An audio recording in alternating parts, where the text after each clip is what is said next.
तुम मेरे साथ फ्लर्ट कर रहे हो मेहता। বলিউড অভিনেত্রী খুশি কাপুর এখন তার নতুন ছবি নাদানিয়ানের সাফল্যে উজ্জ্বল।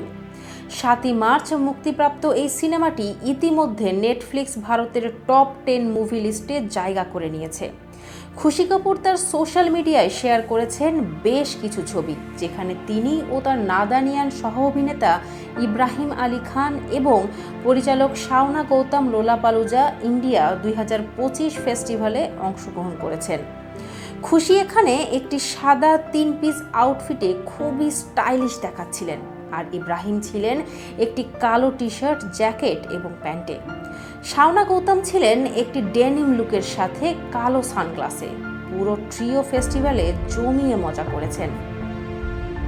খুশি তার ক্যাপশনে লিখেছেন হোলা লোলা, যা তার আনন্দ এবং উচ্ছ্বাস প্রকাশ করে।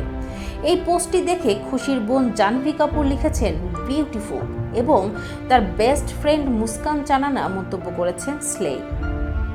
নাদানিয়ানের মুক্তির দিন খুশির রিউমার্ড বয়ফ্রেন্ড অভিনেতা বেদাং রায়না তার ইনস্টাগ্রাম স্টোরিতে সিনেমাটির প্রোমো শেয়ার করেছেন। ক্যাপশন হিসাবে তিনি শুধু কিছু ইমোজি ব্যবহার করেছেন, পপকর্ন, ক্ল্যাপার বোর্ড এবং একটি লাল হৃদয়। এই ছোট কিন্তু আদুরে সাপোর্টটি সকলকে মুগ্ধ করেছে। এই সিনেমাটির মধ্যে খুশি কাপুর এবং ইব্রাহিম আলী খানের পাশাপাশি সুনীল শেট্টি এবং মাহিমা চৌধুরীও গুরুত্বপূর্ণ ভূমিকা পালন করেছেন। সিনেমাটি প্রযোজনা করেছে ধর্মাটিক এন্টারটেইনমেন্টের করণ জোহর, অপূর্ব মেহতা এবং সোমেন মিশ্র। এদিকে এনডিটিভির একজন চলচ্চিত্র সমালোচক সাইবাল চট্টোপাধ্যায় নাদানিয়ান ছবিকে 5-এর মধ্যে 2 স্টার দিয়েছেন। তিনি মন্তব্য করেছেন, খুশি কাপুর এবং ইব্রাহিম আলী খানের মধ্যে আলাদা কিছু ছিল, কিন্তু ছবির মধ্যে কিছুই ছিল না যা দর্শকদের মুগ্ধ করতে পারে।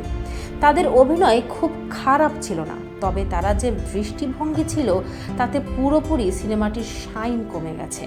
তবে এর মধ্যেও নাদানিয়ানের সাফল্য এবং খুশি কাপুর ও ইব্রাহিম আলী খানের অভিনয় তাদের ভবিষ্যৎ ক্যারিয়ারকে আরও উজ্জ্বল করে তুলবে, এমনটাই ধারণা করা হচ্ছে।